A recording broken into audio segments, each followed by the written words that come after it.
Graças e paz, povo de Deus, aqui, pastor René Ricardo, pastor da Igreja Batista, e essa é a nossa maratona de conhecimento bíblico, 36 dias para conhecer toda a Bíblia, 15º dia, a libertação do Egito. Antes de continuarmos, lembre-se, inscreva no canal, dê o seu like aqui embaixo, isso, aperte aí o sininho de notificação. Você faz isso menos de 10 segundos e vai ajudar muito o canal. Enquanto você ouve aí a nossa explicação, nosso estudo, já vai dando o seu like, já vai apertando o sininho aí e vai se inscrevendo, porque vai nos ajudar muito, ok? Muito bem, depois então da 9ª praga, no total de 10 pragas que foram enviadas para o Egito, de acordo com o nosso último estudo, Deus mandou o povo se preparar, para não ser atingido, pela última praga, que é a morte dos primogênitos, não só dos primogênitos do povo do Egito, mas também dos primogênitos dos animais, ok? Porque o anjo da morte seria enviado para executar essa missão, e aí seria fatal. Depois disso, o povo ia ser liberto com certeza, porque Deus já tinha se manifestado, a glória dele, o objetivo dele já tinha sido alcançado, como foi falado no vídeo anterior. Então essa preparação que Deus manda o povo fazer é a chamada Páscoa. A palavra Páscoa significa passar sobre, ou seja, o anjo da morte ia passar sobre todo o Egito, e aonde não tivesse o sangue do cordeiro nos umbrais, o anjo da morte ia matar os primogênitos, e automaticamente os primogênitos dos mortos também, para mostrar, para selar, para realmente concluir toda a manifestação do poder de Deus lá no Egito. Muito bem, como nós sabemos, a Páscoa judaica, que Deus, que constituiu essa Páscoa, foi um símbolo perfeito de nossa salvação em Cristo. Então na Páscoa nós temos a morte do cordeiro, nós temos o sangue e nós temos também a obediência do povo. Então tem morte do cordeiro, tem sangue e tem obediência. Esse conjunto de fatores resulta na salvação daquele povo lá e na nossa salvação hoje, porque aquilo que aconteceu lá é um símbolo perfeito do que iria acontecer no futuro na morte de Cristo na cruz do Calvário. É o cordeiro, que é Jesus, é isso? O sangue dele e a nossa obediência. Como já falei no outro vídeo, eu estou evitando usar imagens. Seria muito interessante colocar algumas imagens aqui, porque eu vou ter que fazer pesquisa, tem imagem que é paga, tem imagem que é gratuita, aí pode ter problema no canal. Então acho melhor indicar você, se você está fazendo algum tipo de pesquisa aqui no Google, aqui na internet, a imagem sobre Jesus e a Páscoa, Jesus e a crucificação, imagem lá no Google, vai encontrar muita imagem interessante lá, que vai representar a Páscoa judaica vai fazer uma ponte com a Páscoa judaica com Cristo. Isso vai ser muito interessante para a sua pesquisa, para o seu estudo, para o seu entendimento. Eu costumo falar de 3 tipos de Páscoa que existem. A primeira é a Páscoa judaica, é essa que nós estamos falando agora, onde Deus, ele constituiu essa lei. Olha, depois que vocês praticarem a primeira Páscoa, você tem que matar o cordeiro, preparar algumas comidas, e aí comer essa comida. Vocês vão comemorar esse acontecimento todos os anos. Se eu não me engano, são 3 festas principais que os judeus precisam praticar. A Páscoa, acho que é a festa dos tabernáculos, se não me engano, e o Pentecoste. São várias festas, mas as principais são Páscoa, Tabernáculo e Pentecoste, se eu não me engano. Bom, se não são as 3 principais, com certeza a Páscoa é algo realmente muito importante para os judeus. que ele faz na Páscoa? Até nos dias de hoje, ele faz o cerimonial, tem um banquete, tem comida, e quando eles estão comendo esta comida, alguma coisa é falada referente lá nesse acontecimento onde Deus livrou o povo de Israel do Egito. Sempre tem uma palavra, tem comidas que lembram, é um memorial para marcar, para ensinar as crianças, para ensinar as outras gerações o que Deus fez pelo povo lá no Egito. Uma festa que se comemora até hoje. Semelhante também, outra festa também que eu me lembrei agora, é a festa do Purim, onde vai lembrar o livramento que Deus deu ao povo lá naquele contexto de Artaxerxes, não é isso? Lá com Artaxerxes e Assuero mesmo, é o mesmo nome, ali com Mardoqueu, história de Mardoqueu com Amã, Esther. Então, as festas sempre foram presentes na vida do judeu. O judeu é muito festivo, porque Deus é muito festivo. Nosso Deus é um Deus festivo. E durante o ano todinho existem comemorações cerimoniais didáticos que vão ensinar o povo sobre a palavra de Deus, sobre o ensino de Deus. Então, a primeira Páscoa, a original, a primeira, a judaica. Depois vem a Páscoa cristã, que é justamente a Páscoa que foi inaugurada pelo Cristo, porque Jesus Cristo era um judeu, e ele, quando veio aqui na terra, ele viveu como judeu, ele foi circuncidado, ele é um judeu, e no dia da Páscoa, o dia que estavam comemorando aquele acontecimento lá no passado, onde ele e os discípulos estavam reunidos, quando ele pega o pão e o vinho, as pessoas vão pensar, estão esperando ele falar alguma coisa lá do passado, que é o costume, lá do passado. De repente ele pega o pão e fala assim, esse é o meu corpo. O pessoal, meu corpo? Ué? Aí daqui a pouco, para piorar, ele pega o vinho e fala assim, este é o meu sangue. Pessoal, é isso, mano. Porque o pessoal está esperando ele falar alguma coisa lá do passado, lá da libertação do povo dele lá do passado. E daqui a pouco ficou estreito mesmo. Porque ele vai falar que o pessoal tem que comer do corpo dele e beber também do sangue dele. Aí o negócio ficou meio estreito. Ou seja, na verdade, o Cristo estava instituindo ali, no cerimonial da Páscoa, o Cristo instituiu o cerimonial da ceia do Senhor. Ou seja, a partir da minha morte na cruz do Calvário, ele estava ensinando. Vocês, quando celebrarem agora a Páscoa, vocês não vão, na verdade, celebrar a Páscoa. Vocês vão celebrar a morte na cruz do Calvário. Esse cerimonial agora não é mais para lembrar lá no Egito, não. Vai ser para lembrar a minha morte na cruz do Calvário. Depois que eu morrer, que eu ressuscitar, é isso que eu quero. Ele não falou isso que eu estou dizendo para vocês. Estou falando do objetivo de ele ter instituído a ceia do Senhor. Observe que lá no cerimonial lá embaixo, lá há muitos anos atrás, nós temos o cordeiro, nós temos o sangue, nós temos a obediência. Com Cristo, ele é o próprio cordeiro, o sangue é o sangue dele que vai ser derramado, e temos os discípulos, eu e você, que temos que fazer a nossa parte, a obediência. Então estava instituída ali então a ceia do Senhor, substituindo a Páscoa mesmo, porque a Páscoa era um símbolo, o cerimonial, que levava, conduzia ao futuro que é Cristo.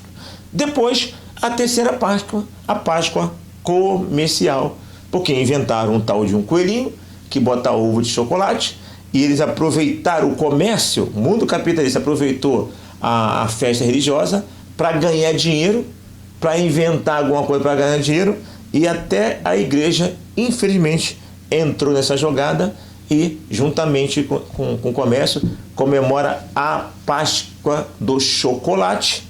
E, por incrível que pareça, a igreja, no dia da Páscoa, domingo de Páscoa, ela ensina às criancinhas que, na verdade, o verdadeiro sentido da Páscoa é Cristo. Ela elabora, ela conta a historinha e ela ensina a verdade para as criancinhas. Mas depois que termina tudo que ele ensinou da verdade, as tias oferecem chocolate para as crianças. Olha que incoerência das igrejas evangélicas hoje. Eu sempre lembro de uma experiência de uma ovelha que eu tenho. Ela falou assim: não, eu dou chocolate, pastor, mas dou em forma de cruz. A verdade é que as tias estão ensinando algo teórico e depois que sai da teoria, as crianças vão degustar, vão comer o chocolate. Quem vai ter mais influência na vida dessa criança? O estudo teórico ou a experiência prática do chocolate? Então, meu irmão, eu acho que eu entendo que nós precisamos fazer uma distinção muito, muito clara. A igreja tem que ser coerente do que ela fala. É uma incoerência no domingo de Páscoa, distribuirmos Páscoa na igreja. O ideal é que nem se fizesse isso em casa, mas cada um cuida da sua família, da sua casa, e as pessoas muitas vezes não fazem na igreja, mas fazem em casa. O dia domingo de Páscoa não é dia para comprar, para distribuir chocolate, porque isso reforça o comércio que penetrou a vida cristã com o intuito de ganhar dinheiro. Nós temos que combater isso e não apoiar essa artimanha que denigre, artimanha que na verdade abafa e distancia o nosso povo do verdadeiro sentido da Páscoa. No caso é Páscoa cristã, ok? Muito bem. No capítulo 13 de Êxodo, Deus determina então, já que ele matou todos os primogênitos do Egito, falou assim: vocês vão ser libertos agora e todos os primogênitos do povo de Israel é meu, me pertence, tanto ser humano quanto dos animais, me pertence. É claro, com os dos animais é para ser morto, com o primogênito dos filhos de Israel é para dedicação completa a ele, ok? Aquela dedicação que a pessoa vai lá, você é um dedicado ao Senhor. Essa é a ideia da dedicação, porque Deus quis instituir ali uma lembrança disso, não só com a Páscoa, que depois viria a ser a ceia, mas também com o nascimento de cada primogênito. Depois, não sei se foi antes lá da instituição do sacerdócio, acho que foi antes, vocês podem também substituir esse primogênito por outro. Ou seja, isso aqui é meu, me pertence, mas se você quiser resgatar, existe um outro preço a ser pago.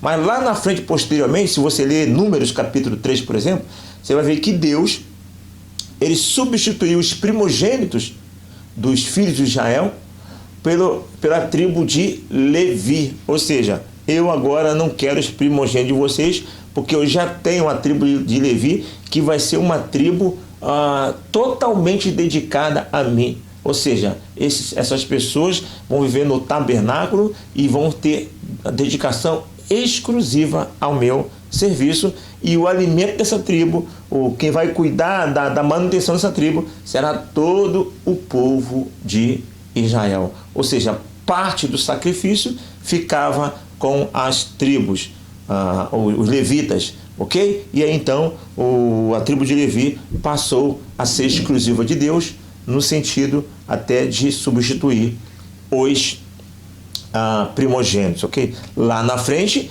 Deus já tinha um objetivo de constituir um povo sacerdotal, e na morte na cruz do Calvário, com o véu do templo se rasgando, tudo isso ia acabar e todos iriam ser constituído sacerdote de Deus, logo colocados em uma situação, chamados para uma situação de exclusividade para Deus. Filho, é por isso que a palavra de Deus fala assim: não ameis o mundo, nem no que no mundo há. Não dá para você ter dois amores, né? Ser dedicação exclusiva para Deus, a sua vida dedicada ao Senhor, a adoração ao Senhor. Posteriormente, como já falei, isso mudou então no capítulo 3 de Números, e aí a dedicação exclusiva. Vamos então às nossas aplicações práticas. Primeiro, Êxodo capítulo 11, de 1 a 3, Além de libertar, Deus fez que o povo de Israel recebesse indenização. É só você ver o texto, interessante. Deus tocou no coração lá e o povo ainda pagou. O povo de Israel saiu, ainda saiu com indenização. O que eu posso aprender com isso? Você está para receber uma indenização? Está orando há muito tempo? Está esperando? Meu irmão, busque a Deus que toca os corações. Você está para receber uma indenização? Busque a Deus que toca os corações. Esse Deus toca os corações. Está um processo amarrado? O que está amarrado a nível de indenização? Busca a Deus. Ele é o que move os corações, assim como moveu lá do povo do Egito. Segunda aplicação básica, Êxodo 12:3. Tome cada um o cordeiro para si. Cada família, para ser salva, teria que tomar um cordeiro para si. Aí vem a pergunta para você, quem sabe você está me assistindo aqui, você não tem um compromisso com Cristo ainda, você não entregou a sua vida a Cristo, ou então você já entregou. Já entregou? Você já tomou o cordeiro para si? Nós precisamos proclamarmos mais essa necessidade. As pessoas precisam tomar o cordeiro para si, senão elas não serão salvas. Terceiro, o cordeiro será macho. Meu irmão, isso aqui é forte, hein? Em tempos modernos que nós vivemos, de vez em quando nós vemos aí na mídia pessoas, grupos específicos, querendo fazer distorções quanto à sexualidade do Cristo. Meu irmão, minha irmã, desde o Antigo Testamento, onde o cordeiro simbolizava o próprio Cristo, a determinação tem que ser um animal macho.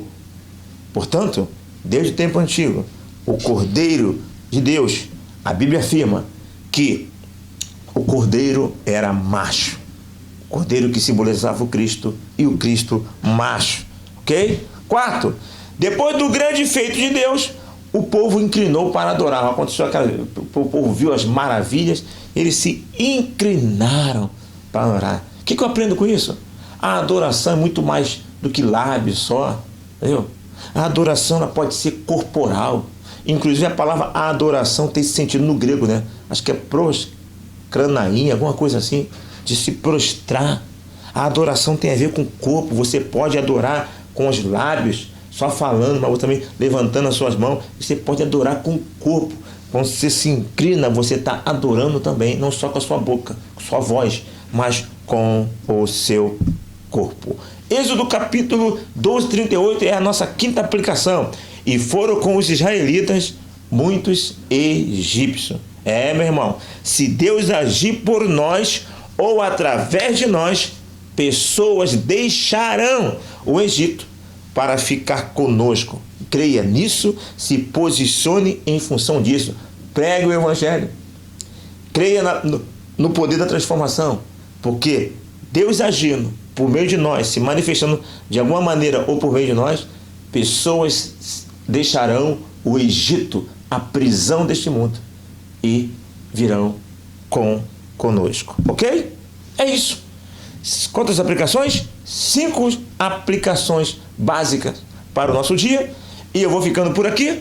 Lembrando sempre, inscreva-se em nosso canal, aperte o sininho de notificação, dê o seu like. Aqui, Pastor René Ricardo, pense nestas coisas e que Deus nos abençoe.